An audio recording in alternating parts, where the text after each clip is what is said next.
د افغانستان د سرې میاشتې عمومي رئیس د کندهار د ولایتي مجامع په پرانیسته غونډه کې ګډون وکړ.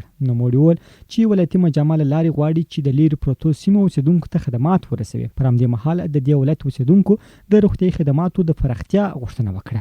د افغانستان د سرې میاشتې ټولنې عمومي رئیس مولوي مطیع الله خالص نن کندهار ته راغلی و او دلته د دې ولایت لپاره د سرې میاشتې ریاست اړوند ولایتي مجامع پرانیستنه وکړه. د افغانستان د سرې میاشتې عمومي رئیس په جوړه شوې غونډه کې وویل چې دوی غواړي کندهار ته خاصه پاملرنه وکړي او خپل خدمات تر خپل وسه پراخ کړي.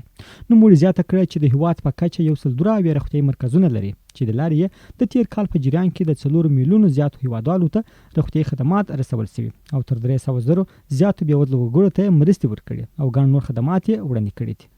سرې میاشتې کوم اصول چې د شریعت سره مخالف دي هغې نه موږ اوس براعت اعلانو، په هغې کې یو قدم هم وړاندې نه شو. خو په دې کې به موږ او تاسې انشاءالله کوشش کوو چې دا ولسونه څنګه راپورته کوی شو.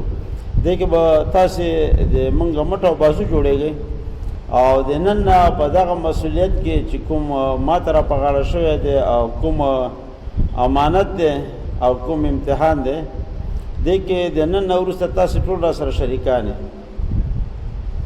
تاسو ته به رئیس صاحب د مجامعو ګروپونه هم جوړ کړي، نمبر یې هم درکړي.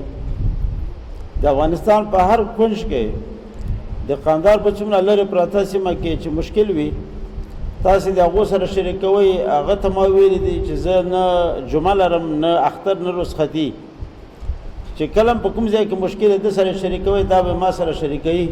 پر همدې مهال د افغانستان د ولایتي مجامع عمومي رئیس مولوي محمد طیب مبارک وویل چې ولایتي مجامع دنده لري چې سرې میاشتې ریاست ته مشورې ورکړي، د چارو څخه څارنه وکړي، په ټولنه کې زیانمنو کسانو بشري مرستو کې همکاري وکړي.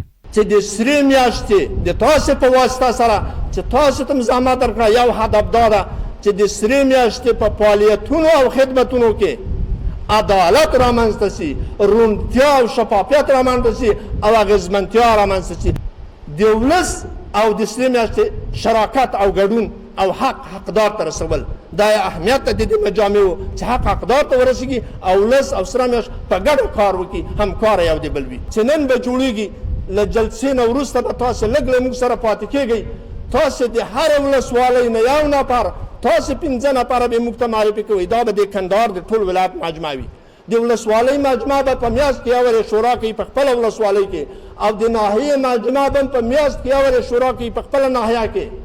بیا به د دوی دا نمایندګان چې نن به موږ ته راکوئ د ولایت مجمع لپاره، دا به 3 میاشتو کې د افغاني سرې میاشتې د کندهار نمایندګي په ریاست کې له رئیس صاحب سره غونډه کوي. خرچې موږ ورته رالیږو، کرایې یې موږ ورته رالیږو د ولسوالۍ نه چې مرکز ته راځي، او دلته د ترتیب د غذا موږ برابرو.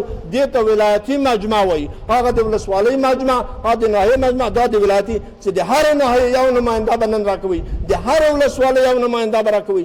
دا نو تقریبا 1915 نفر. پر همدې مهال د کندهار اوسېدونکو او د دې مجامع غړو وویل چې کندهار د خاص پاملرنه وکړي او د دې لپاره دی په ولسوالیو کې د سرې میاشتې اړوند کلینیکونه جوړ کړي. بسم الله الرحمن الرحیم. نوم ډاکټر فرید احمد فرهاد دی، د معروف ولسوالۍ څخه راغلی او د افغاني سرې میاشتې د ټولنې د نمایندګانو څخه یو تن، او موږ د افغاني سرې میاشتې څخه دغه غوښتنه او هیله کوو چې دوی د کلینیکانو په باره کښې موبایل ټیمان دوی لري هغه راته اضافه کړي په لیرې پرتو ولسوالیو کښې.